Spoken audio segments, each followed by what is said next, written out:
Saudações, queridos e queridas! Está no ar mais um número de J-League com todas as novidades e informações do melhor campeonato de clubes da Ásia. Aqui você ouvinte ficará por dentro de tudo o que rola no campeonato japonês. Galerinha, resumão completaço aí das semanas da J1, J2 e também sobre a J3. Bom, como sempre, vocês estão na companhia de Elias Falas, o Barbudinho, alegria da apresentação, mais do que nunca, né? E comentários dele, o mito, Mr. Thiago Henrique Cruz. Eu quero abrir o programa de hoje com uma saudade. Bom, galera, pra quem não sabe, muito do pessoal sabe, né? Mas alguns não sabem. Ano passado a gente fez um evento lá em São Paulo, reunindo os nossos amigos, os fãs aí de futebol japonês. E o Thiagão tava lá, né? Inclusive, foi a primeira vez que eu tive um contato pessoal, né? Primeira vez que eu vi o querido Thiagão pessoalmente. Pra quem não sabe ainda, eu moro em Curitiba, no Paraná, né? E o Thiagão mora em São Carlos, ali em São Paulo. E a gente se conhece desde 2012, né? Mas apenas 4 anos depois, em 2016, que nós tivemos aí um contato pessoal. Nos vimos pessoalmente aí pela primeira vez. Eu tava fuçando umas coisas antigas ali no meu computador e vi as fotos do encontro, né? Fiquei bastante saudade, bastante emocionado. Nossa, olhando assim, que viagem foda, épica, né?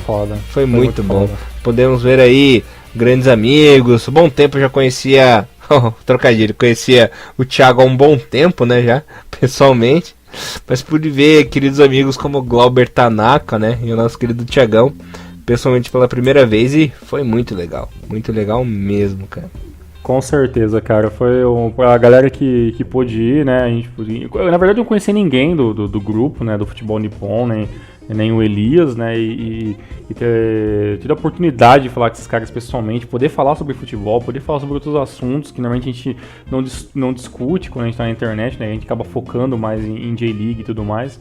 Então foi um negócio inacreditável aí. Então, para todos os nossos queridos amigos que a gente pôde ver pessoalmente lá, esperamos poder retribuir essa dose, fazer novamente esse ano, quem sabe em dezembro, né, Mr. Elias? Uma ótima segunda reunião. Vamos ver se para esse ano em dezembro a gente consegue fazer essa reunião, pelo menos reunir um pouquinho dessa galera. Mr. Thiago Henrique Cruz, o que dá para dizer no programa de hoje, rapaz? O de sempre, né?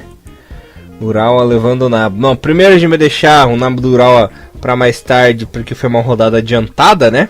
Foi uma rodada adiantada porque o Urawa tem compromisso ali na Asia Champions League. E vamos falar do que aconteceu na 18ª rodada com os seguintes joguinhos. Começando por esse aqui, um resultado bom. Não pro Thiagão, né? O Shimizu bateu por 2-0 a equipe do Gamba Osaka, com gols do Matsubara e do Kamata, né? A equipe do Shimizu que vem numa, como posso dizer, espiral, né? Uma hora tá por cima, outra hora tá por baixo. Vem fazendo o campeonato abaixo do que pode render, mas já é meio que normal para a equipe do Shimizu, que encolheu muito aí nesses últimos anos, né? O Gamba que acabou não se espertando e perdeu. Pois é, cara, o time do Gamba foi surpreendido, né, cara, nessa rodada, né? Lembrando que a rodada 18 basicamente seria o retorno já, né, a primeira rodada do retorno da J-League, né, e o time do Gamba é basicamente aquilo que a gente já falou já, né. Alguns times da J-League a gente tá meio que até repetindo os termos, né, porque basicamente os times já estão em um ápice de trabalho e a gente parece que alguns treinadores não conseguem tirar mais do que aquilo do time, né? O Hasegawa, ele tem essa dificuldade de ter um time do Gamba bom, coeso, como nos últimos 2-3 anos, mas é um time que às vezes é um pouco limitado em alguns quesitos e o time não joga de outra maneira diferente, né? O time do time jogou bem esse jogo, né? E não vamos tirar os méritos do time que está lutando na parte de baixo do campeonato, mas é muito longe de ser aqueles times de outrora que jogava muito bem e que até podia estar lutando aí intermediariamente pela J1. E o time do Gamba que às vezes perde alguns pontos à toa, né? Tudo bem que tá jogando fora de casa, mas o Shimizu foi superior, os 2 gols foram basicamente de jogadas individuais ali, com bom trabalho de passe. e fazendo os 2 gols no primeiro tempo, né, acabou meio que matando o jogo, né, e as substituições do Hasegawa acabaram não surtindo efeito. O Hasegawa é assim como o Petrovic, que seguram seus cargos muito pelo que fizeram no passado, né, o treinador do Hiroshima acabou caindo esse ano, mas ele poderia ter continuado o trabalho até o final do ano, ou até basicamente até acabasse o contrato, mas ele acabou pedindo a demissão, coisa que não vai acontecer com o Hasegawa. Ele já disse em algumas entrevistas que pretende ir com o seu cargo até o fim, ou até quando o Gamba queira ele estar no comando da equipe, né? Então, diferentemente do que a gente vem especulando, quem poderia ser um novo técnico do Urawa, caso o Petrovic saísse, quem poderia ser um novo nome talvez para tentar fazer um trabalho diferente com o time do Gamba, vai ter que esperar, porque o Hasegawa do seu cargo não sai. Quem tá lá, hein, Thiagão? Kenta Hasegawa, né? Kenta Hasegawa, quem tá lá? O Hasegawa até o fim, ó. Querendo ou não, até o fim. Quem tá até o fim é o Hasegawa, hein? Vamos falar de um jogo bom, Mr. Thiago Henrique Cruz. O empate entre FC Tokyo, o Dream Team, né? E Kashima Antlers. Lembrando que o Pedro Júnior abriu o placar pro Kashima no primeiro tempo. Aí o Hashimoto, num ciricutico, acabou virando, né? Anotando um double, virando pro Tokyo. E olha lá, Pedro Júnior novamente no segundo tempo, dando números finais. O Tokyo que continua em crise, né? Apesar do Dream Team aí estar em 10º lugar com 25 pontinhos. E com esse empate aí a equipe do Kashima continua na 2ª colocação, Mr. Thiago Henrique Cruz. Pois é, no caso do FC Tokyo, uma colocação ruim para um time que investiu tanto para essa temporada 2017, né? Tá até abaixo do Kobe, né? Que também é um time que vem oscilando bastante. Mas no caso do Kashima foi pontos que vão fazer muita falta, né? Esse empate ali com sabor de derrota. O time poderia ter ido a basicamente 39 pontos, né? Ficando 2 do líder Cereço. Mas esse empate acabou meio que quebrando a invencibilidade de vitórias seguidas do Kashima, né, que era um número surpreendente, passando de 4, 5 partidas sem perder, ou melhor, 5 partidas apenas vencendo, né, angariando pontos, e agora tem essa quebra, né, de rendimento. Nada que o torcedor do Kashima possa ficar preocupado, porque o time está muito bem, né, tá até muito melhor do que muitos torcedores poderiam imaginar. E no próximo jogo, no próximo final de semana, o time do Kashima vai enfrentar o Kofu, que está lá embaixo do campeão da tabela, e tem tudo para vencer e jogar um pouco mais de pressão em cima do líder, que não pode vacilar, senão o Kashima papa esse caneco também, Elias. Bom, você deu a deixa do Kofu, né? Vamos falar justamente disso. Júbilo Iwata em casa derrotou o Kofu por apenas 1-0 num jogo sofrido da vida. Com o gol dele, né, Thiagão? Kawamata marcando o golzinho com assistência de Kawabe. A equipe do Júbilo, que apesar de ter jogado muito mal, né, acabou vencendo por pouco, né? A equipe do Kofu cresceu no segundo tempo, mas a falta de pontaria e o azar também, né? O Kofu tem até uma coisa parecida com o Coxa, Thiagão, que é assim, o time vai bem, toca passe, toca bola e tal, mas chega na hora de dar o último passe, acaba errando, né? Acaba se precipitando. Não sei se os jogadores ficam muito afobados, né? Querendo fazer uma coisa boa e acabam estragando tudo. É uma coisa que acontece com frequência nesse time do Kofu aí, principalmente jogando fora de casa. Pois é, cara, é estranho dizer sobre isso, porque se a gente for ver, o time do Kofu em algumas partidas, principalmente os 30 primeiros minutos ali, é uma equipe que segura muito bem a posse de bola, né? E deixa o adversário jogar um pouco, até para se cansar um pouco mais rápido e o time jogar um pouco no contra-ataque. E aí, normalmente da segunda metade para frente, o time do Kofu ele tenta criar, e ele cria algumas coisas. O time não é horrível assim, né? Sei lá, não é uma seleção também que tá jogando muito ruim, mas também não é um time também de se jogar fora. Mas a verdade é que essa afobação que você disse talvez seja um dos fatores que tá meio dando um pouco de dor de cabeça pro time, né? E o problema é que o Kofu, ele se vê numa espiral de dificuldade que o time basicamente não consegue vencer, né? Tipo, e eu falo assim, não consegue vencer há muito tempo, né? A última vez que o time do Kofu venceu, Elias, pra você ter uma noção, foi no dia 30/4, cara, 1-0 sobre o Vissel Kobe. Então, assim, o time já tá mais ou menos aí, ó, 5, 6, vai dar quase 3 meses sem vencer, né? Então, claro, eu tô contando apenas as partidas da J-League, né? Porque o time acabou vencendo ali na Levian Cup ali e tal, mas contando apenas em J-League, o time do Kofu vem tendo essa zebra de não conseguir uma vitória. E já pelo time do Jubiluata, por mais que ele não jogue todas as partidas um futebol sensacional, mas com resultados muito importantes, né? Algumas rodadas atrás a gente estava falando que o Jubiluata venceu o Vissel Kobe, venceu o Ural Reds, né? Venceu o próprio Gamba Osaka, né? Venceu times importantes e times que lutariam por campeonato na teoria, e o time do Jubiluata foi lá e venceu. E com essa vitória já é a 6ª partida consecutiva que o time do Jubiluata vence, né? É uma marca interessante e é uma marca que está se repetindo muito nesse ano também, né? Várias equipes, durante também várias rodadas, conseguem criar essa gordura de vencer várias partidas consecutivas, e esses times vão subindo cada vez mais na tabela.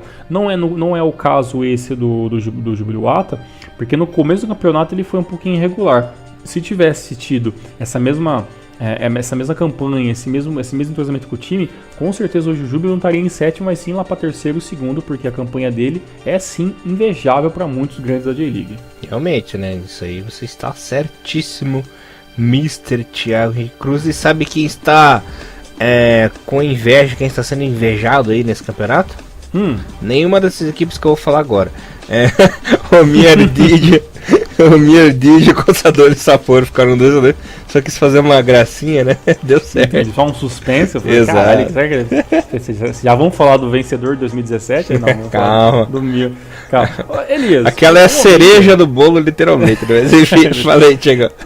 Tipo isso. O time do Mia, ele tá tendo um ano, né, como a gente já falou várias vezes, muito indigesto, né? A dificuldade de vencer é muito grande, apesar que a base da equipe é um pouco daquilo de 2016 ainda, né?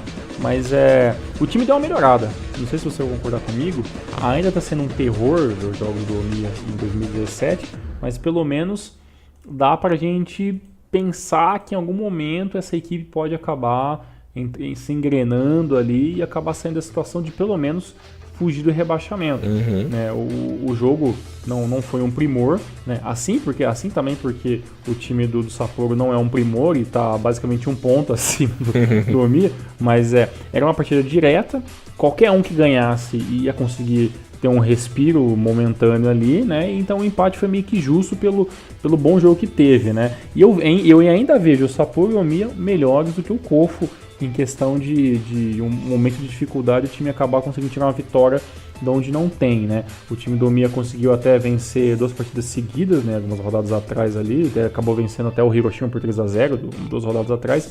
Então é um time que consegue vencer, né? Já o Sapporo a gente nunca sabe, né? Ele ficou lá com aquela draga de quase 6 partidas sem vencer alguns meses atrás aí, e agora tá voltando talvez ali ao time que tentar engrenar alguma coisa. Vamos ver o que acontece nas próximas rodadas, porque a galera de baixo vai começar a se degladiar, e quem começar a perder entre eles, com certeza vai ser os favoritos para voltar de J2 ano que vem. Só uma observação nessa partida, quem imitou nesse jogo foi o nosso querido Pedober, né? Naoya Kikuchi aí, salvando a equipe do Sapporo. O Omiya que vencia por 2-0 com o gol do Omae e do Esaka, né? No segundo tempo. Aí o nosso querido...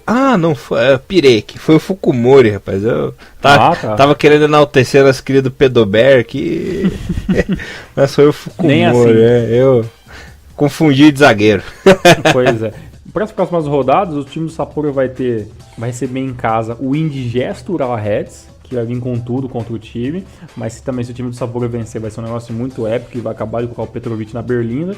Já o time do Omiya vai visitar o Kobe, né? Fora em casa, então aí tem partidas difíceis essa galera que tá jogando na parte de baixo do campeonato. Beleza, Thiago, vamos falar justamente do Ural agora, que levou um susto, rapaz. Venceu só por 2-1 o Lanterninha e o Birex. Começou o jogo perdendo, né? O Koizumi foi lá e coisou. Depois o Yuki Abe e o Rafael Silva salvaram praticamente gols seguidos, né? Essa virada do Ural aqui continua decepcionando, né? Apenas 29 pontinhos na 8ª colocação, tem que se espertar. Pois é, cara, o ano passado eu falava que o time do Ural assim, tinha aquele prazer de começar o jogo ganhando e meio que jogar a responsabilidade pro outro time, né? Até que eu falei que na final do ano passado o time do Kashima que tinha essa dificuldade de tomar o gol e meio que ia correr atrás do resultado. Dá a entender que talvez não seja só apenas o time do Kashima que tinha essa dificuldade, né? Qualquer time japonês que caia, que comece o jogo perdendo e o resultado não vem, principalmente quando a equipe é de ponta, né? A equipe que tem um pouco mais de dinheiro para investimento, a tendência é eles terem essa dificuldade nesse desespero, né? E foi basicamente o que aconteceu nesse jogo, né? Tanto que teve uma parte do jogo que o time do Ural tava só batendo, só carrinho, só falta, tinha tanto que o Abi e o Nasa acabou tomando cartões amarelos nessa partida. E quando o Abi conseguiu fazer o gol 34, parece que o time deu uma respirada, né? E aí, né, com a saída do Gadi e entrada do Takagi, o time meio que conseguiu um pouquinho mais de mobilidade ali para conseguir o segundo gol com o Rafael e meio que salvar essa partida. Porque se o Urawa empatasse ou perdesse pro Albirex Niigata, aí a coisa fica muito difícil mesmo, né? Porque o Albirex é o lanterna do campeonato, né? Já não é matematicamente, mas é virtualmente possível dizer que o Albirex não jogará J-League em 2018, né? Não jogará J1 em 2018.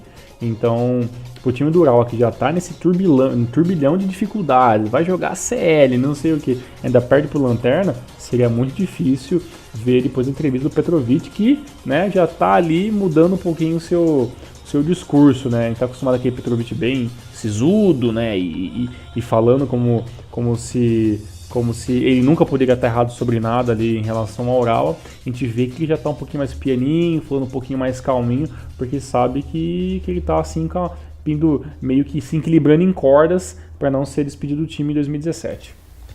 Sim, senhor Mr. Thiago Henrique Cruz. E sabe o que aconteceu com o Sagan nessa rodada? Perdeu! Dessa vez não foi 1-1, dessa vez perdeu e perdeu de virada, rapaz. A equipe de Sagan chegou a abrir 2-0 para cima do Frontale com o Harakawa de pênalti e o Cho fazendo o golzinho. Mas em uma sequência de gols, Taniguchi, Elcinho e o mito do Thiagão, né, e o Kobayashi. Esses jogadores deram números finais à partida e o Frontale ganhou fora de casa. É difícil ganhar do Sagan lá, né? Até porque o time do empate, né? Mas enfim, o Sagan dessa vez foi atropelado pelo Frontale numa virada relâmpago, Thiagão. Pois é, cara, a gente fala que o time do Sagan, quando ele faz mais de um gol no meio tempo, ele tá meio que criando uma maldição, né? E realmente os gols saíram até que rápido, o time do Sagan começou muito bem, meio que assustando o time do Kawasaki Frontale, né? Teve os gols 39 e os gols dos 42, e cartões amarelos meio que idiotas ali pros brasileiros, Elcinho e Eduardo na primeira etapa. Na segunda, meio que o time acabou meio que colocando a cabeça no lugar e tentando jogar no erro do Sagan Tosso. O time do Frontale, obviamente, deu um nó tático no time do Sagan, venceu um pouquinho no grito, né? Ganhou algumas faltas no grito, mas também jogou meio que no futebol, forçando o contra-ataque, forçando em cima, e ali com os gols do Taniguchi 56, meio que desesperou um pouquinho o time do Sagan, que não esperava talvez tomar um gol tão cedo na segunda etapa, e ali tomou os 58 minutos do segundo, e ali no empate 2-2, e aí, claro, o time com a cabeça mais no lugar acabou vencendo. No caso, dessa vez, o time do Frontale, que está num feliz terceiro lugar, né? A gente não esperava nem muita coisa do Frontale esse ano, talvez nem lutar por ACL, e nesse momento, né, dá para dizer que o Frontale não está descartado de nada na temporada. Claro, o time é muito mais fraco, mas tem o seu devido mérito quando enfrenta alguns adversários de nível técnico similares ou menor que eles. Já pelo lado do Sagan, né, as vitórias que ele teve no comecinho do campeonato meio que segura o time em uma cômoda 11ª colocação, né? Nada que o time do Sagan também possa ficar muito sossegado, mas no ritmo que está o campeonato, no ritmo que o Sagan está jogando, se ele melhorasse um pouquinho a defesa, com certeza já está com o passaporte carimbado para J1 em 2018. Veremos, Mr. Thiago Henrique Cruz. Quero falar de um joguinho interessante agora. que foi entre Marinos e Sanfrecce de Hiroshima. O Hiroshima continua atolado lá em 17º, com apenas 11 pontinhos, mas dessa vez conseguiu arrancar um pontinho, um empate fora de casa, né? O Maeda abriu o placar de Marinos e o Anderson Lopes lá aos 44 do segundo tempo conseguiu esse empate heróico, né? Lembrando que o Marinos está na parte de cima da tabela, está ali na 5ª colocação com 33 pontos, se vencesse a 35, encostava no Frontale, que é o terceiro, né? Pior para o Marinos, que perdeu 2 pontos, melhor para o Sanfrecce, que conseguiu 1 ponto fora de casa, que pode fazer a diferença lá na soma final do campeonato, né, Thiagão? Não, com certeza. O Anderson Lopes saiu como herói nessa partida, fazendo um gol nos empates aos 90 minutos, como quando realmente ninguém mais acreditava. A verdade é que o time do Sanfrecce de Hiroshima, ele foi muito guerreiro nessa partida, teve mais posse de bola, 53 contra 47, chutou mais vezes a gols, né? Teve finalizações corretas muito maiores do que o time do Yokohama, e também foi um time que atacou mais. O problema do Marinos nessa partida é que o Hugo Vieira perdeu um gol na cara, né? Então, assim, o Marinos, quando ele fez o gol, automaticamente o time continuou jogando para frente, né? E o Amano e o Vieira meio que começaram a jogar literalmente centroavantes, né? Com o Babunski e o Saito ali ajudando pelas pontas. E quando o time teve a oportunidade de matar o jogo, não matou. E aí acabou tomando um empate nos 90 minutos. O time do Hiroshima ainda é muito aquém do que a gente esperava. Joga muito no sufoco, né? A mudança de técnico também não vai fazer uma diferença tão grande, porque até o esquema tático do 3-4-3 ainda é basicamente o mesmo, né? Então o time do Hiroshima vai meio que tentar garear esses pontinhos nesses empates, umas vitórias meio que inesperadas, jogando ali como azarão, para tentar se salvar para 2018, né? Não tá fácil, mas ainda também não tá impossível não. Beleza, Mr. Thiago Henrique Cruz. E sabe quem está impossível? O Nilton da Massa do Viseu Kobe, Thiagão, marcando outro golzinho importante. O Nilton Sama, Mihara e Kazuma Watanabe fizeram os 3 gols da vitória do Viseu Kobe para cima do Vegalta lá em Kobe. Mr. Thiago Henrique Cruz, com essa vitória o Kobe despipocou um pouquinho, né? Ficou aí na 9ª colocação. E a equipe do Vegalta Sendai, mesmo perdendo, ainda tá longinho ali da zona da degola, né? Pois é, é o tipo de jogo que o Vegalta Sendai ele vai jogar literalmente por uma bola só, né? Mas aí quando os gols começaram saindo, o time do Sendai meio que percebeu e também não teve também muito o que fazer para tentar reverter esse placar, né? Foi um jogo onde só o Kobe jogou, né? Essa é a grande verdade, né?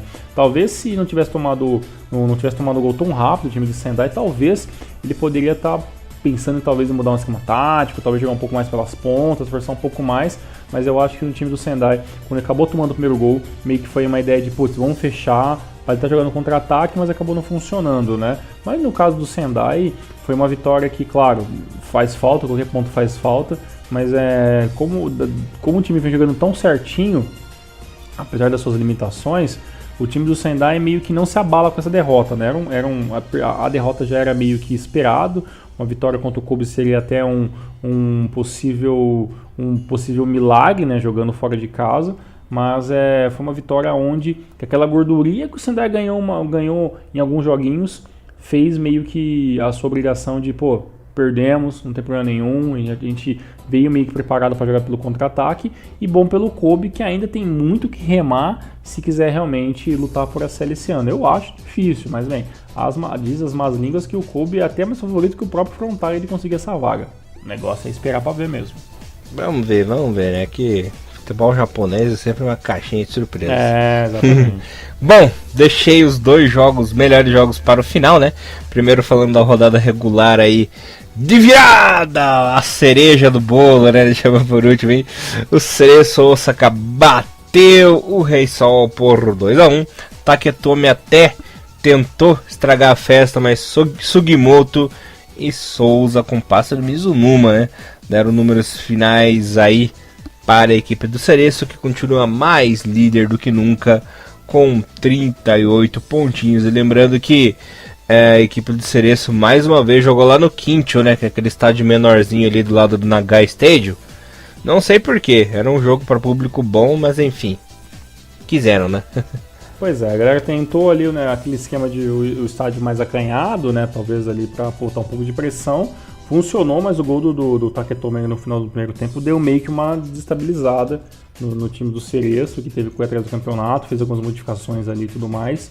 E mais uma vez ali o Sugimoto e o Souza disparados sendo os homens do jogo, né?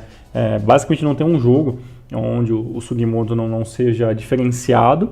E olha, não sei não, eu acho que no final dessa temporada o Sugimoto deve estar partindo para mais uma empreitada por fora do Japão, porque o que está jogando esse garoto esse ano, dificilmente o time das Cerejeiras aí vai conseguir manter esse cara por muito tempo. O Souza, né, caiu com uma lua nesse esquema tático do Cereço, né?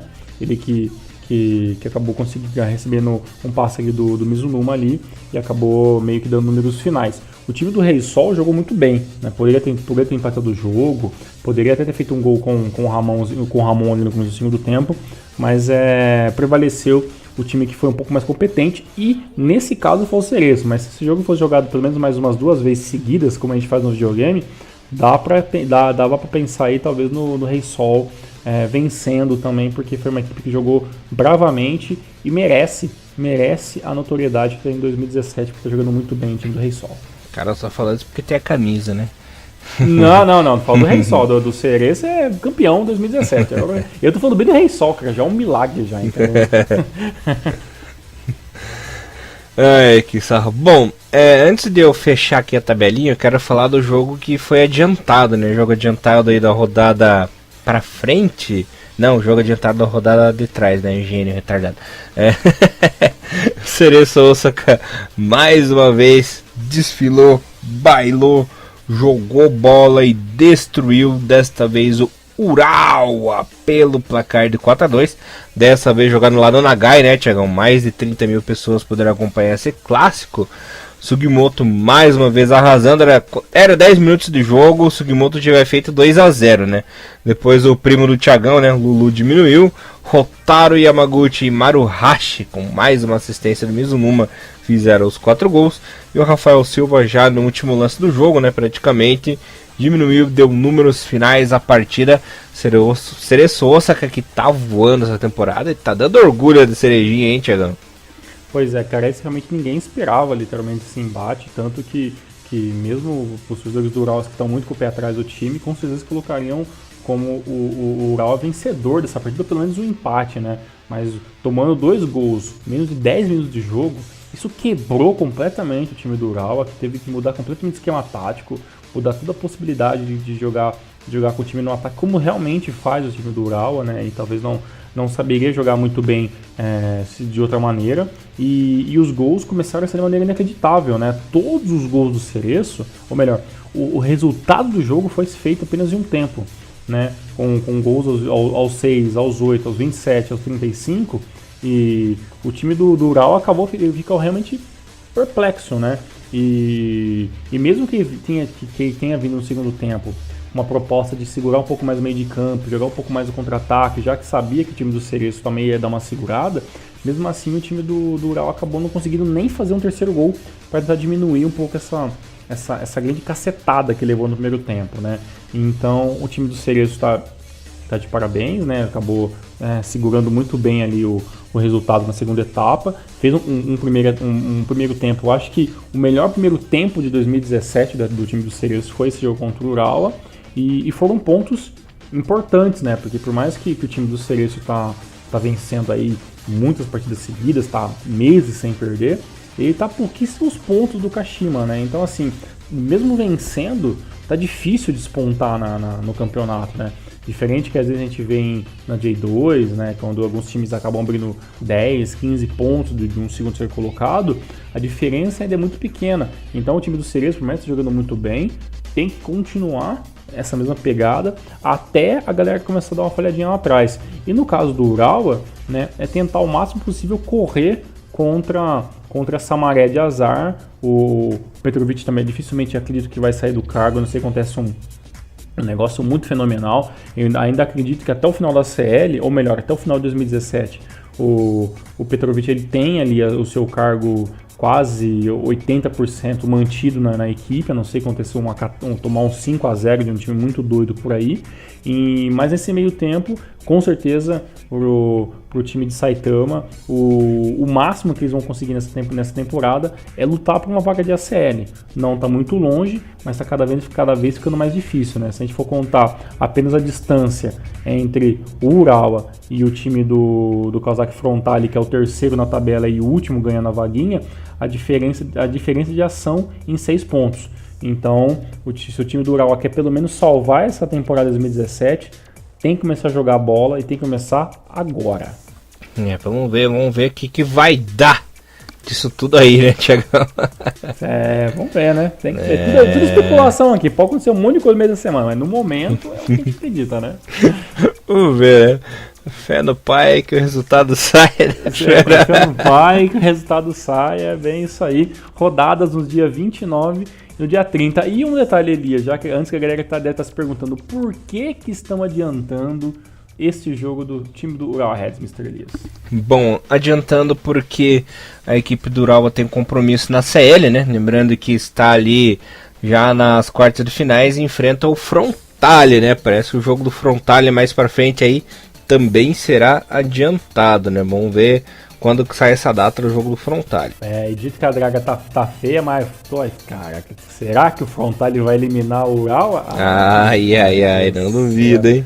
Bem, vamos aguardar para ver os jogos que vai ser agora em agosto. Fiquem espertos também nas tabelinhas da ACL 2017. Capaz de eliminar e acabar fazendo fiasco depois, né? Isso é o problema. Esse é o problema do Frontale. Que se passar do Urawa, não vai chegar com moral numa semifinal, entendeu? E vai começar a catar as buchas, né? Os times chineses e tudo mais. Então, é difícil a situação dos times japoneses na série. Nunca foi fácil. Mas 2017 está muito mais difícil porque nenhum time japonês vem com frango favorito. Então a gente está meio como azarões na competição.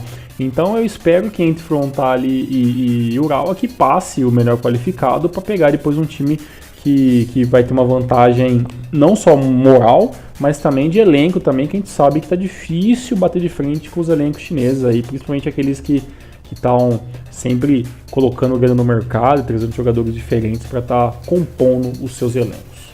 Bom, pelo menos dos males o menor, né? Já tem um time japonês garantido na semifinal da série.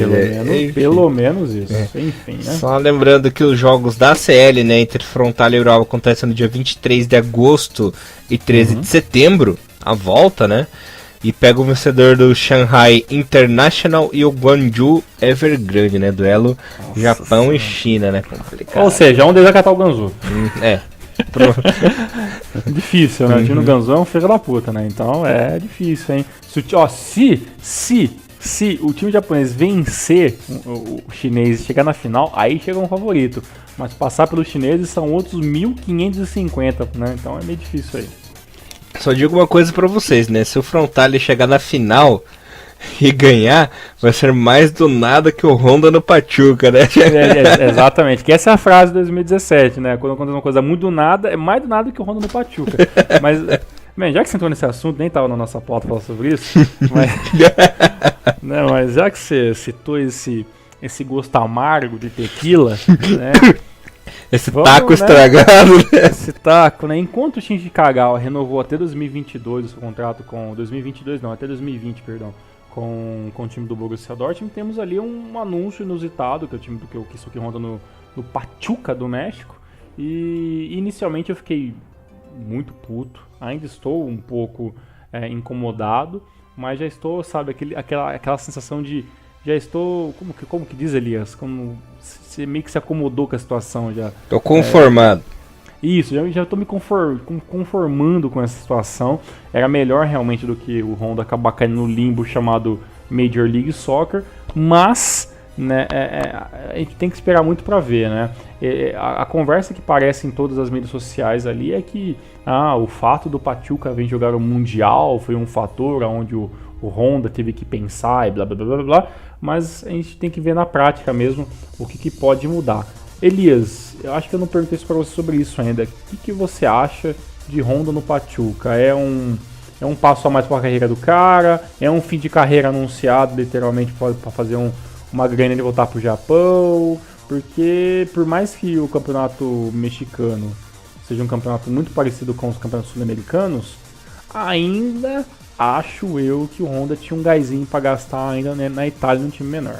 Olha, você tem razão, concordo com você, mas olha, eu preferia que o Honda fosse jogar a J2 no Nagoya, para ser um herói do Nagoya e conseguir subir, que é o time que o criou, né?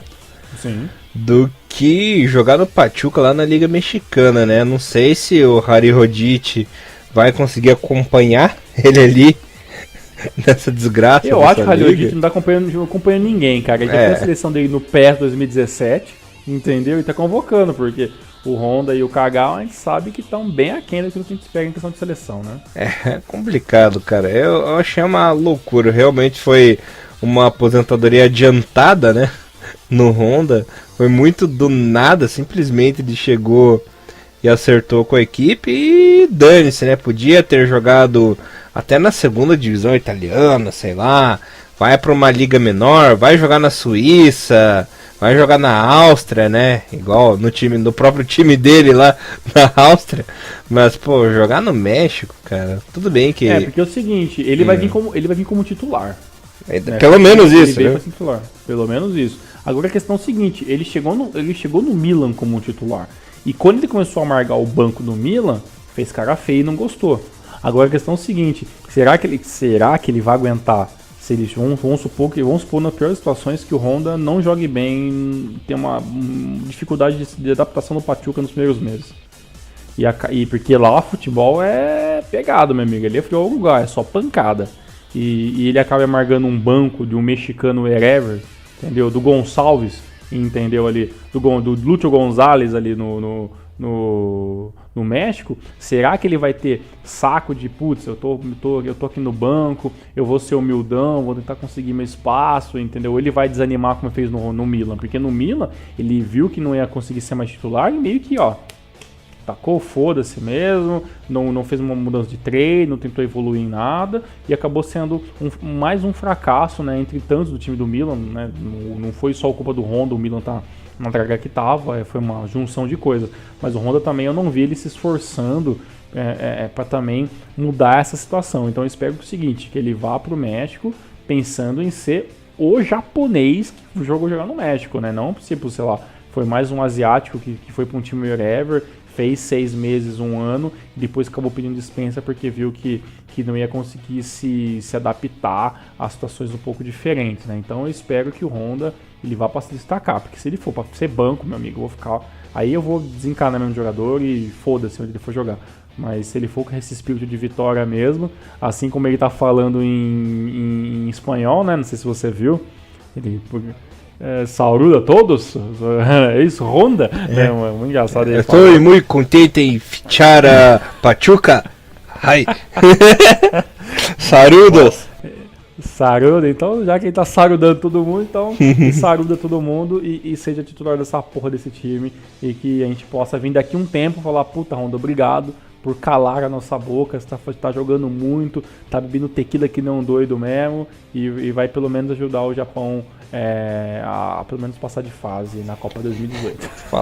Falando em sarudos, eu sinto saudades dos bons tempos do Honda lá, né? Que foi herói na Holanda, craque na Rússia, né? Quem diria que eu sentiria saudades de Honda no CSKA Moscou, que é um time que eu não gosto, cara, e realmente saudades. Pois é. Bom, saudades de 2010. Encerrando esse assunto, é saudade de 2010 mesmo, né? Vamos ver. Se ir pra Copa já tá bom. Mas aí.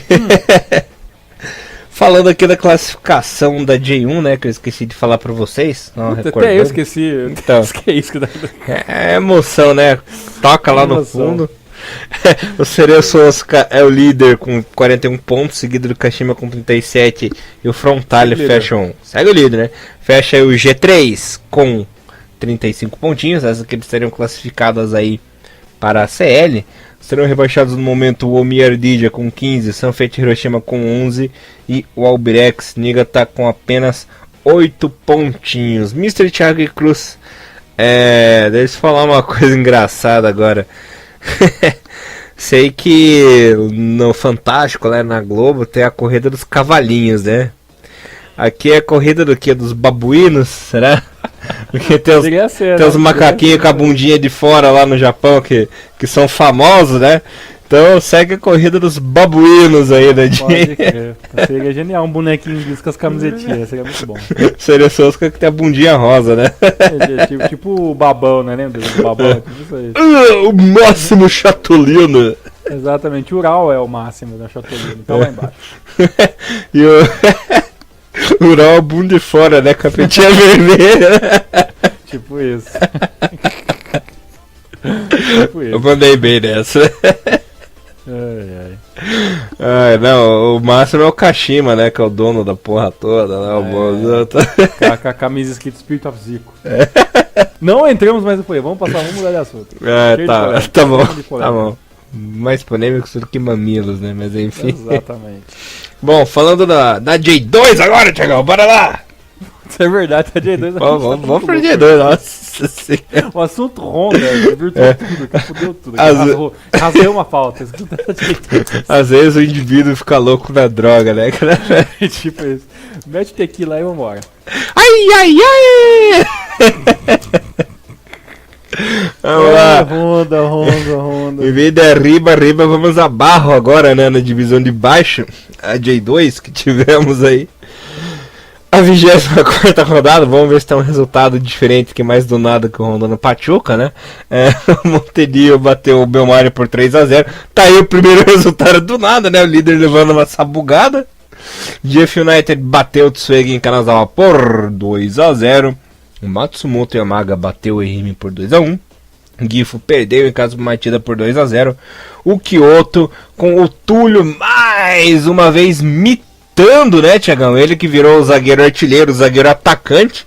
Aí, ó, coisa mais do nada do que o Honda do Pachuca, o Túlio virando atacante, marcando um double no seu ex-clube, né, Thiagão? Olha só, quem diria. Olha aí, pau no cu do Nagoya e foi um resultado que meio que colocou o time do Nagoya meio que na berlinda também, né, cara? Tá basicamente empatado com o 7º colocado e a dificuldade. Ó, quer ver? O Nagoya vai me entregar essa paçoca, cara, eu não quero nem ver. O Nagoya que de baleia tá virando golfinho, né? Que tipo só isso, amigo de todo mundo. Né, ele sai da água, faz uma gracinha, vai pra água de volta. E por aí vai, né? O Tokyo e Kamatama Sandoki ficaram no 3-3. Yokohama FC 2, Fifari Nagasaki 1. Zaspa Kusatsu 1, Ruasu Kumamoto 1 também. 8-0, Mito 0. Fadiano, Okayama 2, Renofa Yamaguchi 1. Mais uma vez o Renofa perdendo. Pelo menos tá fora da zona por enquanto, né? E o Avispa, olha só, hein? Perdeu em casa pro Tokushima que tá subindo. Eu lembro do Tokushima na 9ª colocação, já tá em 3º e encostando no Avispinha, né? Resultado importantíssimo pro Tokushima nessa rodada, que agora tá apenas 3 pontinhos do Avispa e tá quase na zona de subir direto pra primeira divisão, hein, Thiagão? Olha só essa mitada atômica do Tokushima, rapaz. Pois é, o time do Shonan não tá tendo as mesmas facilidades de anos atrás, quando venceu a J2 com os pés nas costas, né? O time essa partida entre o Fukuoka e o Tokushima foi realmente o jogo a partida da rodada, né? Essa vitória de 1-0 coloca uma pressão inacreditável em cima do Fukushima, né? Que na próxima rodada vai ter um pouco de uma, não vou dizer uma baba, né? Mas vai ter uma partida um pouco mais fácil, vai jogar em casa contra o visitante Montedio Yamagata, que está lá embaixo da tabela, enquanto o Tokushima Vortex vai ter uma luta de fogo, né, que vai enfrentar o líder, né, fora de casa também. Então, em 2 partidas, o time do Tokushima Vortex enfrentou o vice e agora vai enfrentar o líder. Ou seja, se vencer, além de estacionar o Shonan e fazer o Shonan podendo até perder a liderança para o Fukuoka se vencer, ainda assim o Tokushima vai acabar grudando ainda mais nos líderes e aí vai embolar tudo o campeonato, mais do que tá.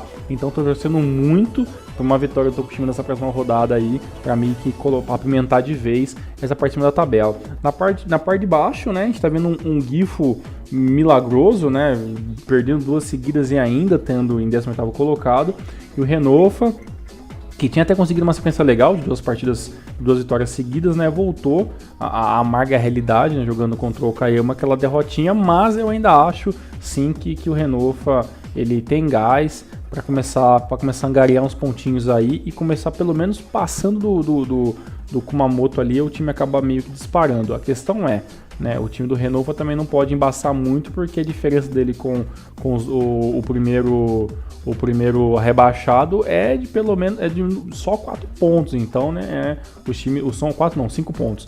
Então é 2 rodadas que o Renova vacilar, volta, né, para a zona de rebaixamento, que é tudo que a gente não quer ver em 2017. Maravilha, Mr. Thiago Cruz. Deixa eu passar aqui para os nossos amados e amadas ouvintes a classificação.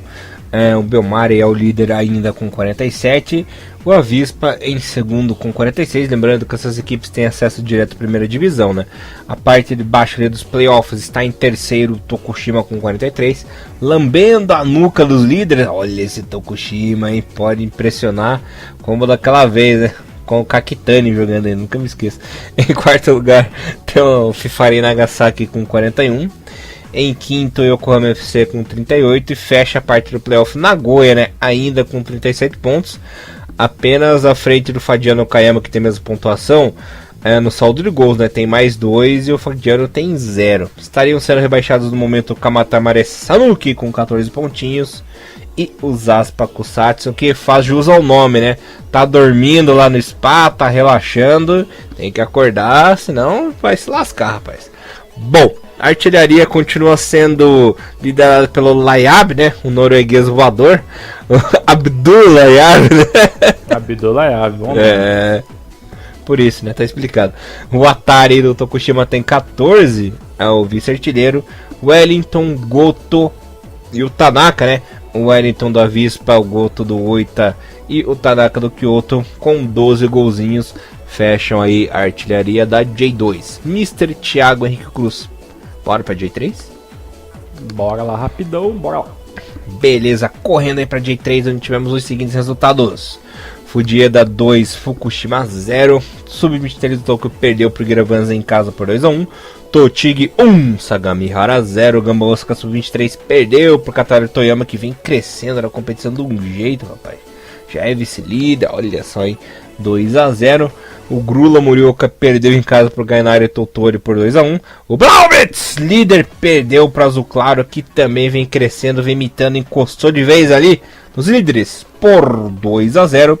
O parceiro Nagano ganhou de 1-0 do Ryukyu. E o Sub-23 do Cereço Osaka, que não tá bem igual ao original, né? Perdeu pro Kagoshima por 3-1. E a classificação ficou de seguinte maneira, galera. Blaubitz, mesmo perdendo 2 seguidas, é o líder com 37. Perdeu total a gordurinha, né? Porque o Kataru Toyama tá lambendo a nuca do time ali em segundo colocado com 35.